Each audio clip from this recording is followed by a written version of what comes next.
Life happens, and not always the way we expect it to.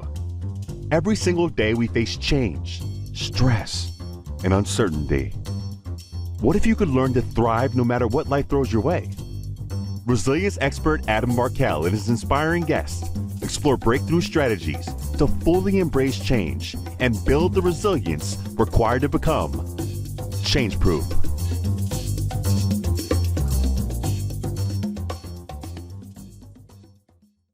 Hey everybody, it's Adam, and welcome back to another episode of the Change Proof Podcast. I'm so excited today for my guest. He's a new friend. His name is Cameron Black. He is going to blow your mind. The level of his just honesty and transparency and his story. His story just frankly is amazing. He's a Scotsman living in America who is still, in his own words, finding his path. He's a recovering swimmer who has an epic tale about the Olympics that you will hear, and great memories and also unfulfilled dreams. He is currently working as the wellness director and strategic advisor for a brokerage firm in Springfield, Missouri. That's where I got to meet him at a recent keynote that I was asked to deliver there. And he's just a heck of a guy. I mean, some of you guys will absolutely just love. I know it. It's going to be great feedback. And all I ask you to do right now is just relax, sit back, and listen to this episode of my conversation with Cameron Black. All right, Cameron. So I've been looking forward to this conversation actually since the very last time that you and I were together, and we said we were going to do this, and we're doing it.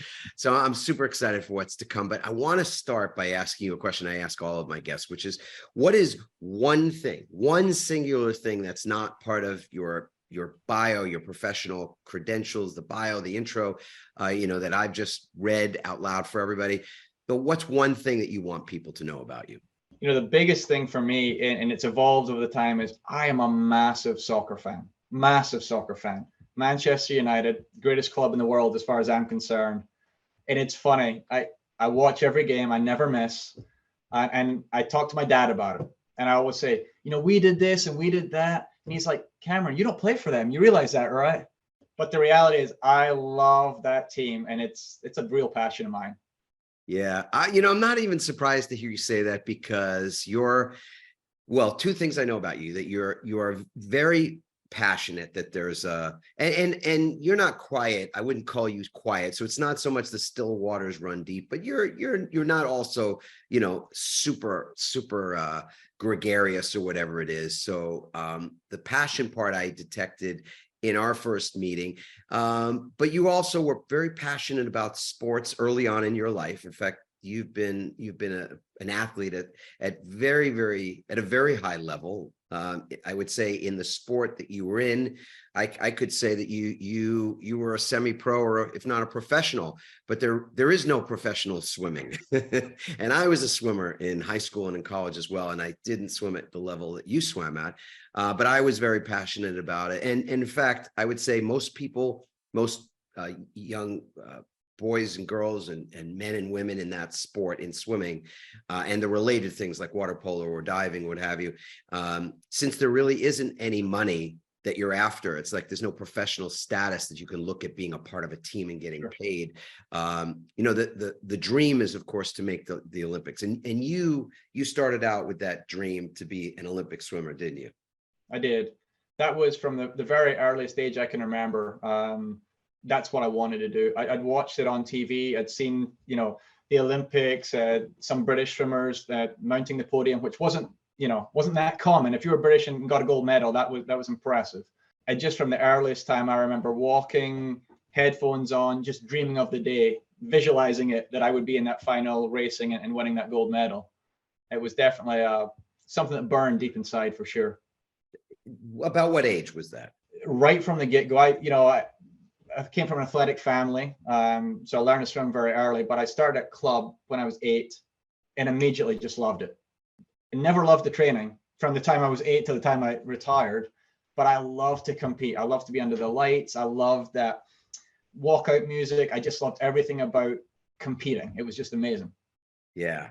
Yeah, it's so funny. I'm thinking to myself, what were the things that I loved most about swimming? And yeah, the rush at the end of an event. Hopefully that one that you finish first, but Right. regardless, there's a certain adrenaline, and it's not even adrenaline. It's just like so I would describe it for me as a peace. There's a Mhm. peace that that I would feel when that race was done, because it's one of those sports where there really isn't a lot of modulation. Well, no, I'm going to correct myself. There's modulation within the event, but when the event is finished, if you've swum or swam the way you're supposed to, you really don't have very much left in the tank. I mean, you kind of have left it all in the water. Was that what it was like for you too? I think you're describing it very well. And I've thought about this a lot over the years. There's nothing better in life than from the second your fingertips touch that time pad and your eye looks up to the scoreboard and you see the time. That was when I was at my happiest. That was, when you've swam a race, you've personal best, boom, that's amazing. But then there's a downside to that too. And I look back on my career, didn't celebrate those enough. It was immediately, what's next? What's the next event? What can I get into? Is that going to qualify me for this? And so in hindsight, and I try to encourage my kids to celebrate any victory. You don't have to be, crazy with it, but you work hard for those moments, and the team works hard, your coach, your parents. And I looking back, I wish I'd maybe just celebrated that little bit more. Yeah, that's fascinating. I mean, I want to be able to expand the lens here, the aperture of that a little bit later, into where that plays out in our lives outside of the pool, right? So our lives outside of a sporting thing, whatever the fill in the blank is on the sport, or the passion that we have for things when we're quite young, and apply it to more like being a parent, or being a member of a team, or being in business, or an entrepreneur on your own, whatever it might be, being in sales, all that kind of thing. So I want to come back to that. We'll do that. So here you are, you start out early in life with this great passion, and it leads you pretty far. You got further than I did. I swam in high school, I swam in college, but you went beyond that. And could you tell us, I mean, I'm not asking you to, I know you're a humble guy, but I want you to do a little, just sort of give us a little few of the highlight reel moments for you as a swimmer. Yeah, I pretty quickly I was winning state, or our equivalent in Scotland, and that was great. I made my first Scottish schools team when I was probably 15, and I ran home from school to tell my parents. I mean, you couldn't have been a happier kid in the world than me when I got my first cap there. And from there it progressed each year. I was kind of a slow burner. I probably worked hard and wanted it more than most, but wasn't quite good enough, to be honest. But eventually kind of wore everyone down and started winning. Made my first senior Scottish cap in 96. And then from there, I was really close a lot, Adam, I would say, really close to qualifying for a lot of major things and never quite getting over the line. I competed at the European Short Course Championships. I competed at the Commonwealth Games. I swam in World Cups, in Australia and Berlin and various places. But the big one was the Olympics, right? That was the holy grail, right, in my mind. And I had two pretty poor experiences, one of which I've shared, with folks, and one that I haven't. In 96, I wasn't going to make the Olympic team in 96. I was still relatively young back then. But I was looking at final, and my block broke. Believe it or not, I used to do the track start, where you pull and put a lot of force on the block, and it broke. And I kind of pancaked into the water and finished and got out and kind of punched the block when I went to the other end. And so that was 96. And that was, again, wasn't going to be close to the Olympic team, but probably would have made the final, which would have been really cool, at that age. You progress another 4 years, and I was looking to make the team, going to Australia. I was on the pre-Olympic Games camp with the British team. We spent 6 weeks out there in January training, getting ready. Not too long after I came back and swimming really, really well, I was lifting weights and I tore my pectoral muscle.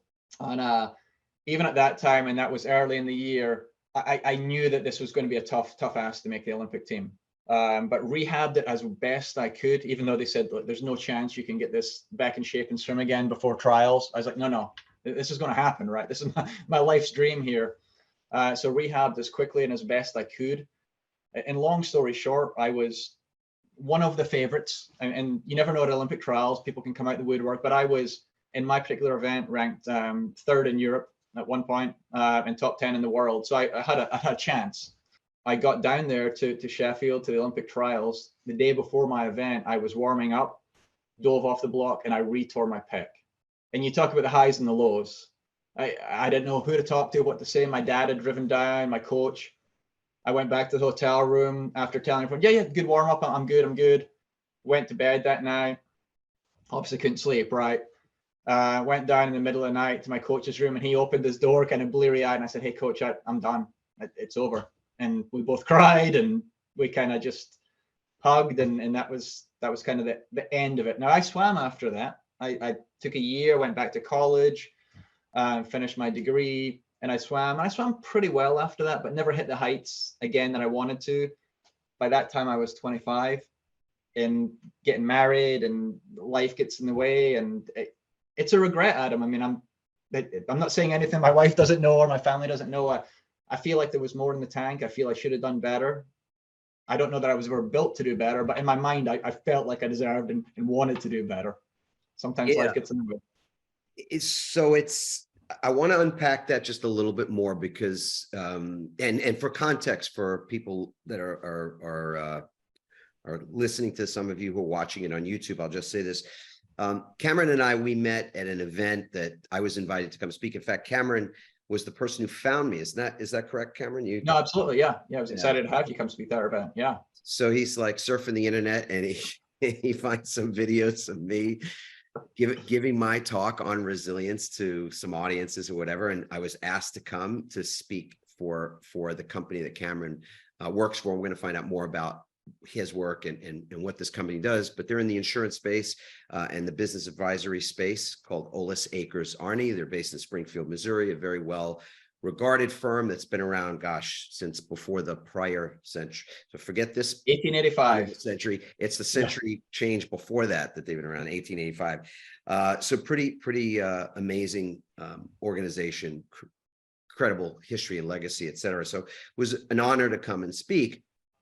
And before, so it's the morning of, I could talk about a few other things, but I'll go right to the morning of, and we're getting ready for me to get on stage and all that. And we're doing early morning tech check and getting set up.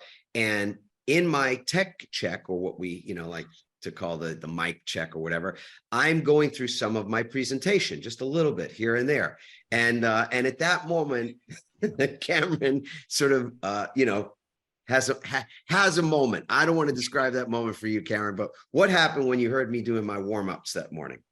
Well, I don't do a lot of public speaking like you. And so when I'm going to be on the stage in front of 300 folks, I got to get myself mentally prepared for this. And I'm watching some of the slides, as you say, go by. And one of the slides certainly hit on a topic and a story that I wanted to tell that morning, that I'd rehearsed and I was ready to roll. And then the lesson I learned, Adam, is if you're going to invite a keynote and you're also going to go on stage, be the first guy on stage, right? That's kind of the thing. And so that's right. The lesson is to steal the thunder of the guy that you brought in. Absolutely. But I had to figure out very quickly that obviously the audience isn't there to hear a similar story twice, and I had to do something different. So I, ran an idea by Adam, and he was gracious enough to kind of give me a couple of pointers and kind of steer me in the right direction. And this is where this swimming story kind of poured out, I guess would be a good way of saying it. It did. I mean, it was, so you were going to speak after I was done, and you had, some time with the audience before the end of this wellness day, which was wonderful that your firm brought together and has for, I think, 16 consecutive years now, brought together a group of clients and people from the community to talk about wellness, to talk about, before it was fashionable to talk about it. And now that it is more fashionable to talk about it, you guys keep diving into that subject matter at a greater and greater depth. And so again, I felt incredibly blessed that I was tapped for that assignment. And when it was done, you were going to kind of say some things to wrap it up. And what you had said to me was, hey, listen, I was going to mention this thing about Rocky and the whole kind of concept around Rocky, Rocky Balboa and all that. But now that I know that you're going to say something about Rocky, it's like, I probably shouldn't do that. Right. And I'm like, yeah, maybe that's not necessarily what makes sense. And I said, so what would you do if you weren't going to do that? Like, what might you share or talk about? And Cameron and I had just been talking about, like, we geeked out on the swimming stuff because like I said, I was a swimmer. I got started late in the game, but swimming is just one of those things that what you find is that people are just madly in love with it until they become madly in hate of it or something. Because I met a lot of swimmers along the way that had been swimming, their parents tossed them in the water when they were 3-4 years old, and they were in AAU or some other sort of organized swimming thing since they were so young. And by the time they got to high school or college, even, they were sort of burnt out on it, unless they were bitten by the bug. And if they had the Olympic bug, well, then there was just a whole other thing that was happening. So to meet somebody because I had met a few people, just a couple, that had been bitten by that bug, and not just bitten, but had the skills, physically and mentally, emotionally, all of it. Just they had their heart set on it, to meet somebody like that in you and I just were geeking out on that stuff. So I said, well, why not tell something of your story around that disappointment? Not because it's like that it's necessary to sort of share a story that you're still dealing with or share something that you're still bleeding from. But it's really about resilience, which is the topic that was the topic of the day. What does resilience look like? And our premise about resilience is that, among other things, that it's not about bouncing back, it's about bouncing forward. It's about how you leverage these kinds of adversities in your life to build strength that would otherwise not be there, wouldn't be there in that particular way. And so maybe you say something about that. And then Cameron proceeded to get up on stage after I was done. And he literally just captivated the entire audience with a story that was incredibly personal, and still evolving, and still not entirely resolved, which was breathtaking to see. And that's what I said to you afterward, because when I did my book signing afterward, people were coming up to me and they were so, just happy with how the day had gone and very complimentary and all that. And they said, what, a number of people had said to me, and, I really needed to hear what Cameron shared. Like, I've had these things in my life that have happened, and I don't talk about them much. People know, people who are closest to me know about that disappointment or that broken block or that torn pec or that opportunity that I, didn't pan out or whatever. But what people don't know is that I still think about it, and I still think about it, sometimes, on a daily basis of some of the comments I got. So what you had shared really was so powerful for them. So, Cameron, you've had a few weeks to process since then. Sure. Anything come up for you in having, for the first time publicly, shared the story of that great disappointment? It's a great question, and obviously I've had 25 years at this point to process, right? But I think it was cathartic in a way, quite frankly, to offload that in a public kind of that setting like that. I'm a big believer that not enough of us are vulnerable in public, and although it was not what was intended that day, I don't mind standing up and being that person, because I know other people have far worse problems in their life than I'll ever have in mine, touch wood. And so this last couple of weeks, I've had some great compliments, just similar to what you gave me, and I appreciate that very much. But it's given me a chance to almost, I'm not going to say put closure on it, Adam. I don't know that I'll ever get there. Maybe I will someday, but put some perspective around it and say that was a wonderful time in my life, even with all the stuff that didn't go right. There was a lot of stuff that did go right over the years, and I thoroughly enjoyed the experience, and I would do it all over again in a heartbeat if I could. But now is the time to move on and really bring some of the skills and the tools that I had from that time, and put those into my work, and more importantly, put those into my family, because both my kids are athletes. They're good athletes, and I want them to have wonderful experiences, but maybe not share some of the pain that I have. And if they do, because as an athlete, you do get injured. Those things happen. Maybe help them bounce forward, as you say, quicker than their dad was able to do. Well, I mean, I would love to talk about some of the skills that you use going forward. I'll just say, and this is more of an opinion. I don't have any research to base this on or back this up, but I don't know that this is about closure necessarily. I think people, that's again one of these phrases that we hear. Sure. That maybe we think that's what we're supposed to have, is closure, as in, I don't think about that anymore. And when I do think about it, it's just all good. It's just all perfect. All that. I don't know that I buy that, because there's a lot of things in life.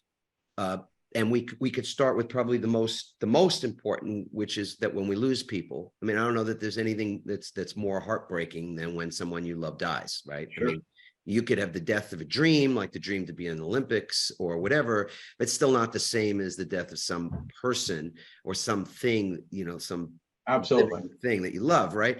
But so I don't know that there's ever closure there. As an example, you could be 95 years old and you're still going to look back, and if someone that you cared about in your life passed away, you probably still think about them daily or weekly Absolutely. or monthly, right? So I don't think there's anything wrong with that. From a resiliency standpoint, that dream of being of winning medals or being at the Olympics and competing was like a baby. You gave birth to that baby when you were very, very young, and you nurtured it as far as you could. So, to me, that loss is something, that's profound, and it'll probably be with you. It's just a question of, I think, perspective, and that's the word you used. And I think that's the thing that we can pinpoint that is a resiliency trait among others, that capacity to look at things with a certain kind of a perspective. And for me, when I look back on the greatest disappointments in my life, which, by the way, would be down further on the list for me. But at a certain point, I quit swimming. I stopped swimming in my junior year of college, even though I really loved it. And the reasons for that don't matter. But I am disappointed that I didn't, get to break a few of the time records that I had set for myself as well. But I'm sanguine about it now, because when I think about swimming, I think about like the smell of the chlorine that would stay with you for hours, right? Absolutely. I think about how hungry. I've never had a better appetite in the best possible way. Right after morning practice, you'd swim for an hour and a half or 2 hours, and we would go to the commissary, the food area, at college or whatever. And I mean, the amount of food, the volume of food that I could consume with like no trouble at all it was breathtaking. And never gain weight. And never gain weight, never gain an ounce. In fact, I was struggling to keep my weight on. And last thing was just the shower. Like, to me, the hot water in the shower after practice, and I got this from high school because I swam in I went to an old New York City high school that didn't have heat in the pool. And so the pool was cold. Every morning it was cold during the winter, and especially on Mondays when they didn't even heat the school on the weekend, right? So we swam. And of course, people don't realize you can sweat in the pool, right? Sure. Yeah.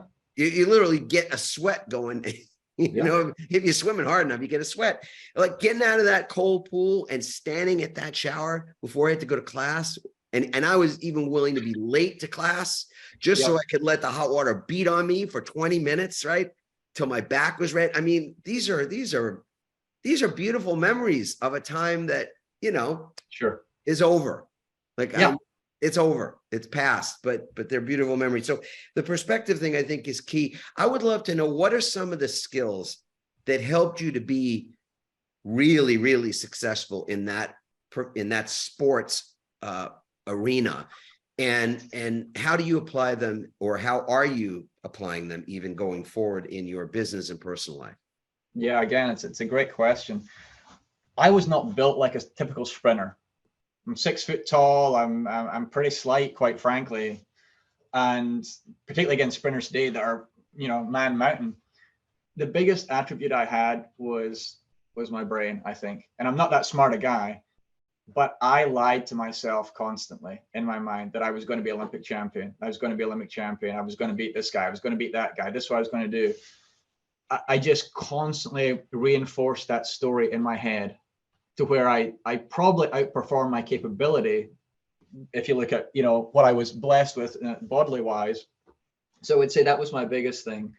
I was a terrible trainer. I don't care what coach you would ask.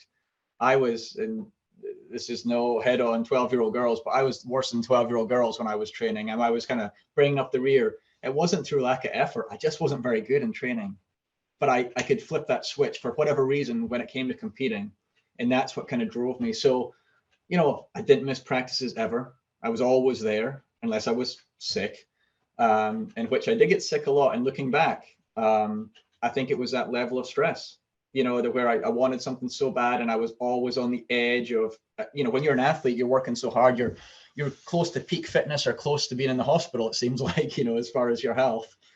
But that mental fortitude, I think, was probably my biggest gift. And I think it's probably been my biggest issue since I stopped swimming.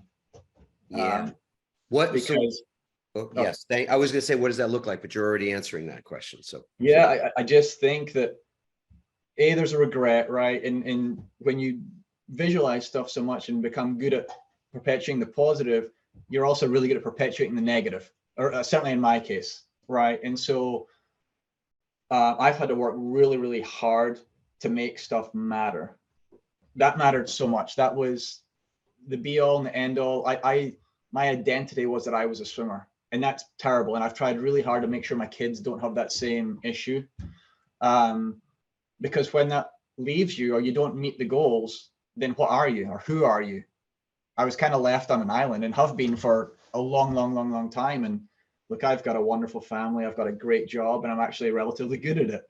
But it doesn't equate. And I'm not trying to say family's not as important or job's not important. In the big scheme of things, family number one, without a doubt, job number two, and then my amateur swimming days are, you know, distant. But when you create something in your mind that's so strong and so powerful, it's hard to ever get that exact same intensity again, at least for me. I don't know if that answers the question or not, but that's the way I feel about it.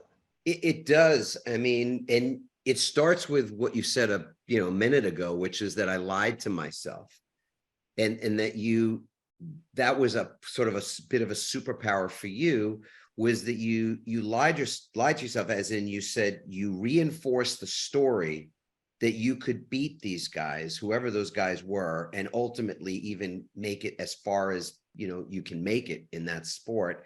Not because you were 6'5" with a 70, with a 7-foot wingspan, like, whatever, Michael Phelps or whoever, but that you could wear everyone else down, which was the words you spoke, 10 minutes ago, that you could wear everyone else down.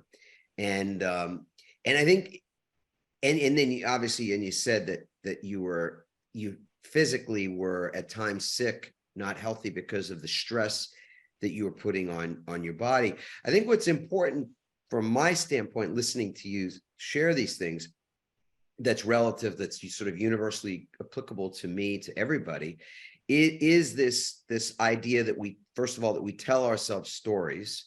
Those stories are not inherently true, that they might not be false either. Just because it's a story doesn't mean that it's false. But the same thing could be said of just how true it is. And so the story is sort of is the area where, let's say, our control enters the picture. We have a choice about the stories that we create and what we make them mean. So that's really important. The concept of sort of grinding your way to success is not a new concept. It's probably, in the playbook of success, it's probably the first chapter for most people. And you're living and working in Springfield, Missouri. It's a particularly Midwest mindset. I find this concept about grinding, it's probably born out of the farming culture and out of what it meant to be a farmer, or means to be a family farmer, that you just setting yourself up for like whatever is required of you. Of course, you just grind your way through it. And I'm I am a tenacious person. When I get my sights on something, when I sink my teeth into something, I'm pretty well locked into it, like a snapping turtle or whatever. But what I've found is that when I am not taking the proper when I don't have the right perspective on ultimately what will help me to go the distance, to go the longer distance. Whenever I've lost that perspective, lost sight of that, I've gotten sick, I've gotten injured, I've tried too hard, I've blown relationships, or blown opportunities, because I was, if you could, Sure. relate to this, too focused, too singularly focused. And I think that can be the case for a lot of people, that we, and the resilience research that we've done, I think, provides some level of answer to this, because what resilience is more about than I thought it was, it's more about the recovery end and less about the endurance end. And I had this conversation with a swimmer that actually did go to the Olympics. Thanks for that. Yeah. Mike, so sorry. Michael Andrew. Now, Michael Andrew was on our podcast a while ago. I happened to swim in a facility nearby, a local YMCA, where he was also training, and I met his dad first. And the reason I met his dad was I was watching him in the pool and just like in awe of what felt like a dolphin. Like, I just looked at him in the water and I'm like, where's the motor? Or actually, the first thing I thought was, is he wearing fins? Because you and I know, when you wear fins in the water, you're like on the top of the water, and you're just like, you have like an engine on, on you.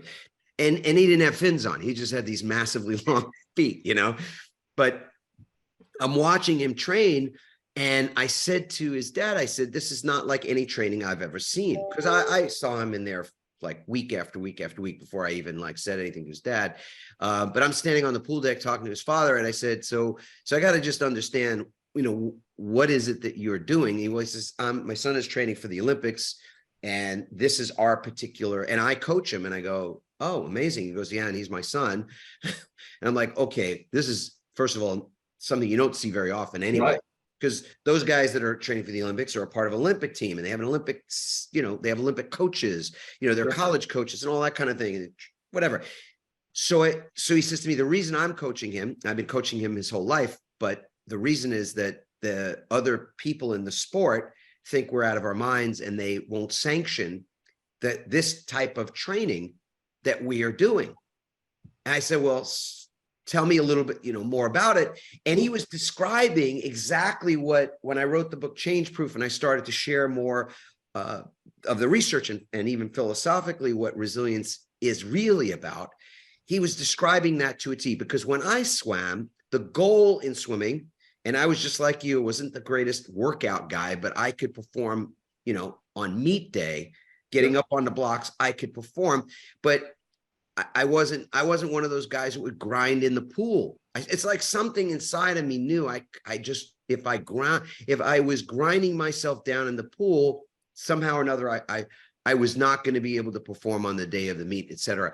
But the way swimmers work is that's what they do. They grind and grind and grind 2 hours in the morning, 2 hours after school, during the key parts of the season, they're swimming 3 to 4 hours a day.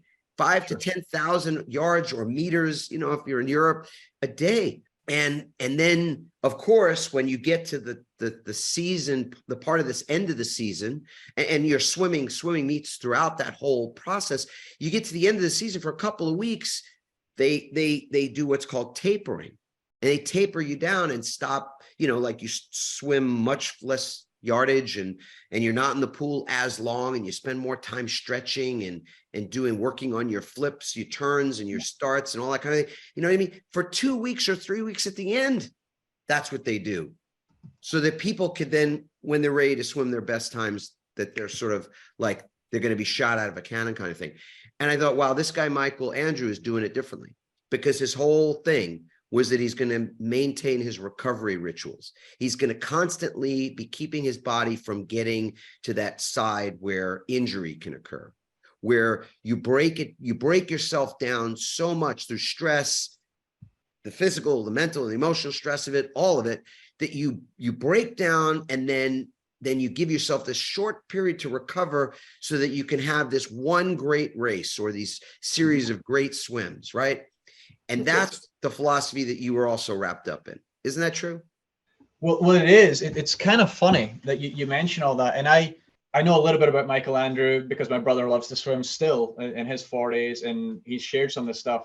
Back in the day that you're describing, there wasn't a swimmer in the world that would have done that, because tradition was you go and you as hard and as far as you can go. Every coach that I ever had, at the very last year of my career, I did what very similar to what Michael Andrew is doing now, because I was a 50 guy primarily, but even 50 was quite frankly too far for me. I was good for 40 and then died the last 10 because I was an out and out sprinter, right? So was I, by the way, 50 and 100. That's it. Yeah. But what Michael Andrew has done is kind of what the track guys were doing 20 years ago. So I'm a huge advocate for that style of training. I think that's the way to do it. But yeah, I was in the same kind of mixing bowl as every other swimmer, that the coaches did what they thought was right at the time, and things move on, of course, and we learn. And that wasn't good for my body. That wasn't good for my body at all. I was a huge taperer because I dropped time like no other between in season and the end of season, partly because I think my body just needed the rest. Yes. It couldn't handle it, you know? And then again, because I told myself such great stories of God, it's taper for swimmers is like this holy grail, right? Like great things are just going to happen because we're tapering, and touch wood, it did quite a few times for me, but it doesn't work for everybody either.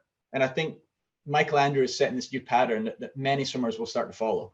And if you injure yourself before you get the opportunity to get the benefits of a taper, then it's, the whole thing is shot anyway, right? 100%. So look, this is not a podcast necessarily for swimming. So people hang on for a second here, even if you're fascinated by this whole thing, because it's about life, that we're really going to come back to this moment where looking at ourselves in our personal lives and in our professional lives, which are not separate things. It is a blend of the both, right? That some of us are parents, some of us are not. Some of us are in relationships at the moment, and some of us don't have partners at the moment. Some of us are working for ourselves, and others are working in some other business or organization in various roles and capacities. But we're trying to achieve whatever the Olympic medal, gold medal status is in all of those things. I mean, that's the way I see it. That's what we're all after. Everybody is doing that. The question is, are we working that old methodology, the methodology that would be grind, swim till you basically, your arms are going to fall off, so that at some point you're going to be able to reap some reward from all of that grinding? That's philosophically where I find a lot of people are. Or are you going to apply this, what I think is a new way of thinking? It's a new mindset, and it's research based as well, that I wrote about in Change Proof, that Michael Andrew and I spoke about in that podcast. So we're talking about now, which is that you focus on recovery the whole way through, meaning that recovery is baked into the effort always, so that you're not really grinding. You're simply moving from one optimal moment to the next, if possible. When possible, you are moving from one optimal mindset or way of handling situations in the moment, from one optimal situation to the next, because you have baked recovery in between those stressful moments. That's the part that I think people just don't get, that you're not wasting your time or doing something that is lazy or selfish because throughout the day you have moments when you sit quietly to catch your breath, or sit to reset yourself, or take time to close your eyes, to put your legs up a wall, to take a few moments of what is almost, it's non-sleep deep rest is Sure. how it's referred to, the legs up the wall process, or that you make time to drink water or eat something healthy. These things people think are going to take away somehow from optimal performance, and quite the opposite seems to be true. My question for you, so back to the position of, where does a mishap or a time in life when things didn't go as you'd like, or a disappointment that still is in your memory bank and still something that you chew on, what do you do in this conversation around resilience? What do you do with something like that? And my answer to that is simply that you take a moment to pause. Because you and I didn't really talk about this, but it's in the book. I talk about pausing, asking, and choosing. But really, I think in this moment, it's pausing, it's processing, and it's releasing. So let's say there's that moment when you think, well, what if this had happened differently? Where would my life be if somehow or another that block didn't break, or whatever it might be? In those moments, and I have mine, and everybody has theirs. You have to pause for the moment to recognize that that's where you are. It's come up again. Right. So that you can process it in some way in the moment. Processing it is really just asking yourself a few questions about it. One of the questions, and this is a longer discussion, but I'll just do one of the questions I ask myself: is this useful? So in this moment, is it useful for me to be sitting in the energy or reliving some of the feelings at the moment that I, of disappointment or whatever they might be, right? So it's to pause and process that in the moment, not to pause and then repress it, or to subconsciously be repressing it because it's something that you just can't allow yourself to even think about. You pause to process so that you can then release. And the releasing, I think, is also just a lot easier than many people would imagine. And I'm gonna put it to you, Cameron, that when you feel that come up, as it does from time to time, sit with it for a second. You know what? This has come up. I know I'm about to get ready to go do something. I'm not saying if you've got a meeting, an appointment, you're going to put somebody off for 5 minutes, but if you can make 5 minutes at some point near to that time, you sit down. These are 5 minutes from me that I'm just going to sit with this now. I'm literally going to process what I'm feeling about this and ask myself some questions like, is this useful? Or what have I learned? What is the creative opportunity in the fact that this is coming up again, that I'm thinking about this? What is the creative opportunity? Like, is there something that's going to motivate me or enable me to help other people the way you did when you got on that stage and shared that story? The creative opportunity that day, Cameron, was that you shared a story that helped other people. And that was just, that was like a gift. And then you can release it in the moment to say, you know what? I'm okay to let this go for now. This will come up again. If it comes up again in the future, it'll come up again in the future at some point, and that's okay. But in this moment, I'm all right to release this and move on with my day, or move on with the next thing I care to do. Does that feel like something that could be useful as a tool? I think it really does. I will say that I've got the pause part down. I'm pretty good at that. But I then replay, would be my word for it. And I replay the event over and over again, and it can't get out. And I need a distraction. That's when I have to, listen to something on the radio, or have to go get myself busy doing something else. But I think in thinking about it, and I have thought about it a lot in the last couple of weeks, obviously, it's in the past. It happened. I can't change the fact that it happened, right? It will come up again. I've got no doubt about that. But to your point, I loved being up on stage there and sharing that story, because I did feel it had an impact for people. And you can take a pride in that maybe you're helping somebody that needed it at that point. And that's what I need to continue find out, and I don't have the answer for you today, but I need to continue to find these outlets that I can forgive myself, relieve myself, however you want to phrase that, but also use that for the good of our community and my friends and whoever else could benefit from that forgiveness. I'm going to use the word again. I mean, yeah, I think it's a tool people don't use nearly enough. And I think often it's really because we feel like forgiveness is something that is, that has to be earned. And so there's this quid pro quo that's assigned to it.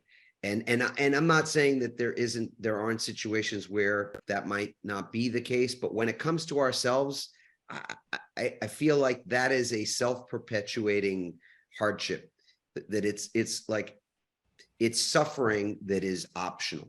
Yeah, that's a great point. We create for ourselves. I think empathy is not easy, but I think most good human beings, and I'd like to think most people in the world are good, I know people have their opinions on that, can find empathy for somebody else. And I certainly can. If somebody told me the story that I told, I would congratulate them on what an amazing success. And I would say, God, look at the career, look at the family, look at all this good stuff. But that's the logical brain speaking.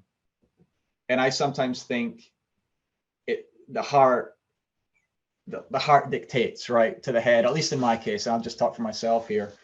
And so some of my very close friends, my brother in particular, my wife, we've talked this through, but everybody's problems are their own. And like I said earlier, my problem is so minuscule. It's a nothing in the big world, but it's my problem, right? It affects me in my life, and it has.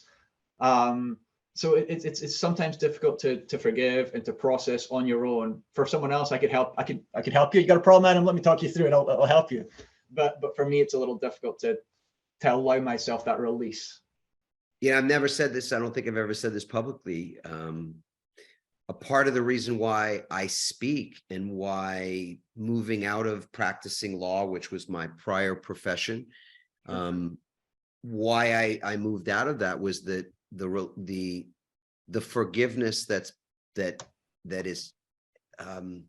I've given myself, that the gift of my own forgiveness, as well as the fulfillment that is beyond, there's no description. Standing on the medal stand, whether it was for the Olympic gold medal or it was at an AAU meet or a high school or a college thing or whatever it might be, is a thrill. And that thrill, it lasts a few seconds. I've spoken with a number of very high performing former professional and amateur athletes, and I was also an athlete. So I remember what that's like. Those moments are fleeting, but the opportunity that comes in sharing your life experiences with other people and seeing how it provides something of value to them, the fulfillment that you get from something like that, for me anyway, has been far more lasting. And it has no shelf life.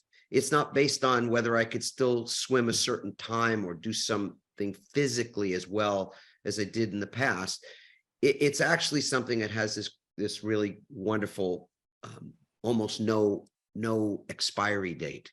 And I say that to you, Cameron, because in the work that you do, or the work that anybody who's listening to this right now does, there is that opportunity for all of us. Whether, I'm not saying you have to become a public speaker. Maybe you do want to speak. Maybe you want to speak just locally in community things, or to do something that's more outwardly, in that vein at work or something.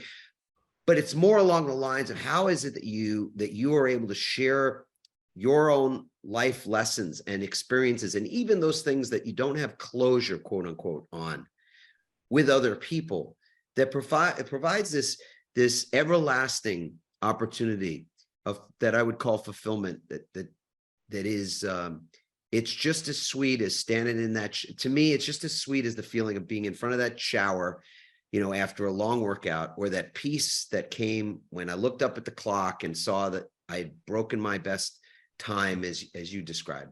There is so much of that from just the way that we can reach out and connect with other people. So to that, I would say I so appreciate you not only standing on that stage that day, having a lot of courage to do that for the very first time, to share that publicly, but also to get on today and also share, what people don't often share on a podcast.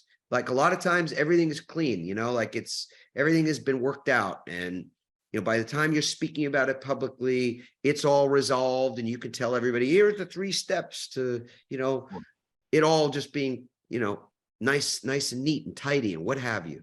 And your situation is still evolving, and you have perspective, but you don't have all the perspective that you're going to have and that you're looking for. And I think that's just amazing. It's not just brave, it's inspiring, Cameron. And I thank you for that. Well, I truly appreciate you this last month, and getting to know you and have an opportunity to, to be in the same vicinity and have these type of conversations. It's been helpful. I'll be very honest with you. It's been helpful. It's given me, not that I needed more time to think about this type of stuff, Adam, but it certainly helped me think about it in a different way. And reading the book, I'm going to use the word perspective again. It kind of starts to put stuff in perspective, and I'll get there. I'll figure this out, but love this opportunity, and hopefully your audience got a benefit out of this too. So Cameron, you got change proof, because that book was one that I know that was the whole point of my coming to speak at Ollis. But I'm not sure, did I leave you with a copy of Pivot? Did we have one of these? I did. We got those too. Yeah. All right, cool. And the reason I point that out is just because there's a wonderful place in Pivot. I'm just going to grab the exact chapter, which is chapter 4, entering the Pivot phone booth. This is about identity. So you spoke earlier about identity and how, your identity was the thing that was changed when that part of your life ended. And I think that's the case for a lot of folks. And for me, the Pivot phone booth was my going in like Clark Kent, so to speak, and coming out like Superman. I went into that Pivot phone booth back when I wrote that started in 2015. I went into that Pivot phone booth as a lawyer. I went in with an identity of, hi, that's who I am. I'm this guy who's an attorney, who's a professional, and blah, and all the stuff that goes along with that. And I came out of that phone booth realizing that I was mostly an educator. That the common thread in my life, through having been a middle school English teacher for a couple of years right out of college, and in everything I was doing, including 18 years as a lawyer, was that I was a counselor first, that I was educating, I was counseling, I was advising and mentoring and things of that sort. And that's what I do to this day. I do it from stage, I do it with in a different sort of, context, but that's the thread. And so that's, to me, what the advice that if it's advice anyway, I don't know, but in that book, that concept of how you take a look, and a good look, at what your identity is, and how it is that you see yourself, and through your own eyes, through your lens, as well as sometimes we see ourselves through the lenses of other people. Like, how does my wife look at me? How does my husband? How does my kids? How do my parents look at me? How does my brother or sister look at me? How do my boss look at me, or whatever? And so often our identity isn't even always our own, but it's really a sort of a weird reflection of how we see other people looking at us. That's a great point. Which is its own psychobabble, right? But it does make sense. So 100%. Yeah. I just, again, Cameron, can't thank you enough. I want to end our conversation today by asking you, is there one thing that you do on a daily basis, sort of a ritual, if you will, routine, that helps you to be a bit more resilient? Is there something that you've been doing or working on now? And this is going to sound very simplistic, but the first thing I do in the morning is workout every single morning. Sometimes it's really intense. Sometimes it's jumping on a bike for 15 minutes just to do something. I think for me, it does a couple of things. It gets me into a routine. It's something that I do every single day, and it gets my brain going. It gets me ready for the day. And if I know if I do that, then I'm on track for a good day. And so I try to have a good day every day I can. Awesome. That's beautiful. Well, you know what? There'll be so many things in the show notes I know that people are going to want to check out. Folks, here's the thing I want to say. If there's somebody that you know that would really benefit, maybe even need to hear some of what was discussed here today. And I'm sure most of us know somebody like that. Please share this episode with that person, with that individual. It's super helpful as well. And I know this is, again, a request I'm making. It's self-serving on some level too, to say, please rate the podcast, whether it's on Spotify or whatever medium it is that you're using to consume your podcast. If you give us a 5-star rating, algorithmically speaking, it means that this show is going to show up in more people's feeds and people will see it. And that's what we want. And I, of course, have my own interest in that agenda, of course, but I appreciate your support and I'm asking for that. So thank you for doing it. And lastly, if you've got a comment that you want to leave, a question for Cameron or for myself, you can simply go to adammarkel.com/podcast, leave a question, comment there, and one or both of us will respond to that personally. And I so appreciate that you take the time to do that. I will say for now, ciao. I hope everybody has a beautiful rest of your day, that you feel a little bit more resilient, having heard what Cameron has shared with us, and that you take that moment today to forgive yourself. I mean, that to me is what comes through in some respects as a through line here, that you pause, that you process, that you in that moment to release, maybe just as simple as saying, hey, you know what? I forgive myself this moment. You might need to forgive yourself again tomorrow and the day after that. And that's okay, right? Just take care of, I firmly believe that if we could just get this moment right, if that's the only thing we can do is get this moment right, then we are doing more than all right. Okay. Ciao, everybody. Yeah, that certainly didn't disappoint me. I hope you feel the same way. I hope you feel that was one of the more interesting conversations that you've heard on the Change Proof podcast. We're talking about business, but we're really just talking about life. And when I met Cameron, as I said, I was I was asked to deliver a keynote presentation, resilience keynote for the company Ollis, Akers, Arney. It's based in Springfield, Missouri. They are one of the most highly respected, regarded firms in the business advisory and insurance space in the state of Missouri. They've been around since 1885, and they are a purpose-driven organization. And Cameron is just a great person to head up their wellness strategy for the organization internally, and how it relates and intersects with their business and clientele. Today, the conversation took some really wonderful turns into highly personal dream, the disappointment, dream disappointments, maybe it could be called.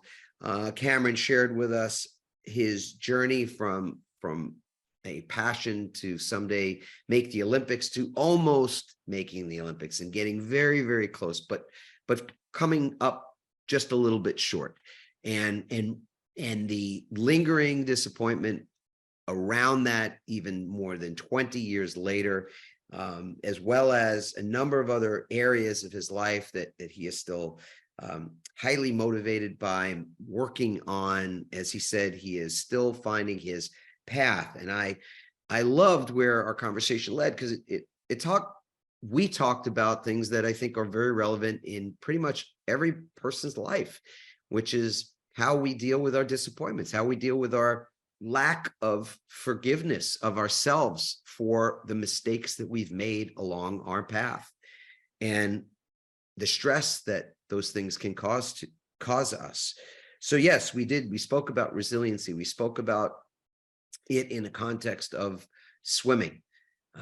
At a very, very high level. I was a pretty high level swimmer in high school and in college, but not at the level that Cameron was. We swam the same events, actually, funny enough, which were these short sprint events, the 50 and the 100. And that's, you could say, 50 yards, 50 meters, 100 yards, 100 meters. They are slightly different lengths, and mostly they are in different context. So yards is typically how we swim in high school and college in the United States, and we don't get into meters until we're in the Olympic training arena. And if you swim in Europe, which I did get to swim when I was in Great Britain studying first semester there, they swim in meters. So it's it's a grueling sport, and for many, many, many people that have done it or have seen it, it is just practice, practice, practice, grind, grind, grind. You grind your body and you grind your mind in the pursuit of just a few good events, a few good swims at the end of the season. So you're working for more than 6 months for perhaps just one swim, for one event going the way you want, the way you plan. It's a lot of pressure, and most people, they have exhausted themselves, worn them out, even to the point of injury before they ever get that moment. And Cameron is no exception to that. He blew out his pectoral muscle. He tore it, and I won't say more about that. He says a bit, obviously, in the podcast about that. And so, I'll best leave it to his description of what that was like. But he had other mishaps occur as well, like a broken block, standing on the block, ready to dive in to start a race. And as he makes the dive, the block breaks. That is something that just does not happen frequently. So there was really something quite eerie about that. But it's really just about how we lead ourselves often down this path of exhausting ourselves in pursuit of our goals. And grinding is something that we think sort of gives us a badge of courage, badge of honor, or that it will ensure our success. And often what our research on resiliency today shows us is that grinding just burns us out. And grinding without the proper amount of recovery, the commensurate recovery to go along with that grinding, to go along with the stress that is created in these situations, will only inevitably lead to our exhaustion, our depletion, and ultimately, if unchecked, our burnout, which doesn't get us what we're after. It doesn't help us to succeed in the short term or the long term. And I think we're really more speaking in these terms about what it means to succeed over time, to have longevity, to be able to do something at higher and higher levels of capacity over time is a sort of a rare thing. And the secret sauce, if you will, is to adopt this new paradigm of resiliency that I am known for having written about and speak on these days. So this podcast was just personally very enjoyable for me to get to know Cameron better, to have somebody that was willing to be so transparent about where his life has been and where it is currently, and the work that he's still doing in that arena allowed me to be even in some respects in sort of wearing my own mentoring hat as well as a podcast host. So I hope you appreciate it as well. Again, if you have, share it with a friend, someone that might need to hear this conversation today.